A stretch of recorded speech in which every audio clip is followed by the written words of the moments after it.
30,000 people were shouting in Rome's biggest arena, but they weren't crying for death. They were screaming for freedom. Flamma was the oddest gladiator in history, and he was there in front of them, because he was the only gladiator to turn down freedom 4 times. So why would a slave not want to be free? Rome, 73 AD. The Colosseum was still being built, but gladiator bouts were at their best in smaller arenas in Rome. Flamma, a slave from Syria, was the biggest star in this arena. He won 34 fights to get the name, which means flame in Latin. Flamma's story was not like most gladiators' stories. When he was only 16, the Roman forces transported him to Rome as a slave. He had been sold to a gladiator school like other slaves, but he was different since he really loved to fight. Lanista yelled, one of the arena owners. "This boy is different. He doesn't cry or try to get away like the others do. It's like he fits in here." Flamma astounded the trainers of the Ludus Magnus Gladiator School. He worked out from early in the morning till late at night. He never missed a single sword exercise, shield technique, or tactical lecture. But what he enjoyed most was fighting the retieri. Rome's fastest gladiators were the retieri. These combatants dressed clothes like fishermen and utilized nets and trident. They were known for being very fast. Flamma, on the other hand, was a secutor, which means he hunted retieri. He battled with a short sword, a big shield, and heavy armor. He will never forget his first fight. Marcus Bruttidius was his opponent, and he was a skilled gladiator. The arena thought that the young Flamma would lose swiftly, but that day, things altered in Roman history. Flamma used an unusual plan when the combat started. He patiently took the blows from the veteran gladiator, waiting for him to get tired. Then, all of a sudden, he dropped his shield and shifted to a two-handed sword style. He learned this traditional method in Syria, not in gladiator schools.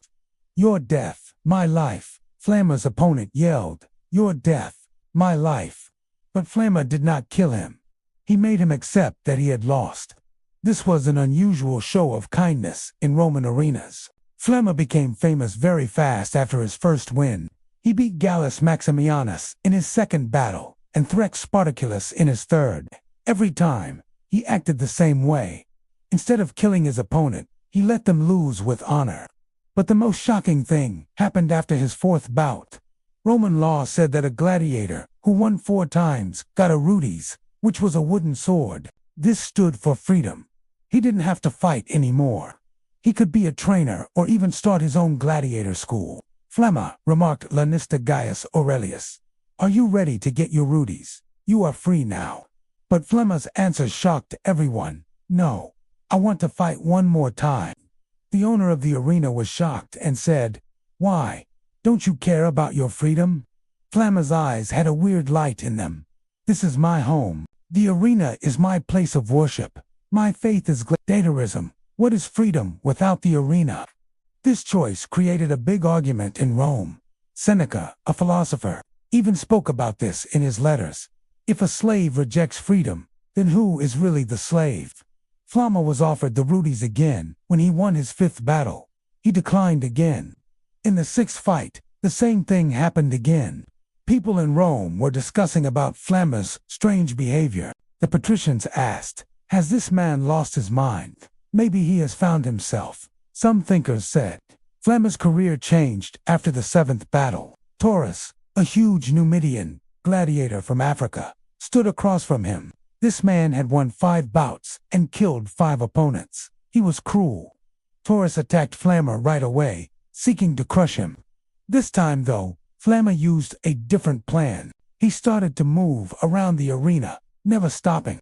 Taurus's attacks were useless. "Is he running away? Flamma is running away," the crowd yelled. Flamma wasn't running away. He was creating a trap. Taurus suddenly attacked when he got fatigued. He put his blade to Taurus's throat, but he still didn't kill him. "Why aren't you killing me?" demanded Taurus, who had lost because Flamma continued. A gladiator's honor is not in death, but in the fight. These statements will be remembered in the arena. The Romans no longer thought of Flamma as merely a gladiator. They thought of him as a philosopher and an artist.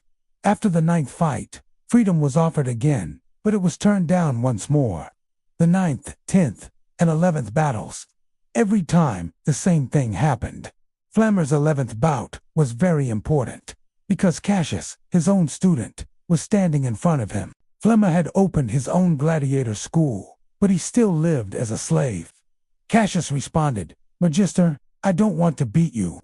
Then, Flamma said with a smirk, "You can't be a real fighter. In the arena, there are simply skills and honor, not feelings." Flamma had the hardest fight of her life, because his opponent wasn't just an opponent. He was a gladiator that he had made himself. But in the end, he beat Cassius again, this time without murdering him. Flamma worked for 22 years. He fought 34 times, winning 21, drawing 9, and losing only 4. He never murdered any of the people he fought. 4 times, he was promised freedom, and 4 times, he said no. He fought his last battle in 95 AD, when he was 38 years old. A young German gladiator was his opponent. This time, Flamma lost, which was different. But he didn't die because his younger opponent wouldn't let him. The young German said, "You are my hero. I can't kill you." That day, Flamma fled the arena, but not as a free man. He was still a slave. That was what he wanted, anyway. The end of his narrative is much more interesting. Flamma still worked as a trainer at the gladiator school. When he died at the age of 46 in 103 AD, the following was written on his grave. Flamma secutor, 34 fights, 21 wins, 9 draws, 4 losses. 4 times given the Rudies, 4 times refused. The man who said no to freedom gained real freedom. Flamma's story caused a lot of arguments in Rome. Some people thought he was crazy, while others thought he was a philosopher. But everyone agreed on one thing. He didn't just see gladiatorism as a job. He saw it as a way of life. The most popular inquiry these days is, was Flamma really free? He lived his life the way he wanted, even though he was a slave. He worked at a job he enjoyed, was respected, and made his own choices. How many people are as liberated as Flamma right now? Flamma's experience shows us that freedom isn't only about where we are in life. It's about the choices we make. He was born a slave and died as one. But in the life he lived in between, he was freer than many people who were free under the Roman Empire. Maybe the true question is, which chains do you want to break free from?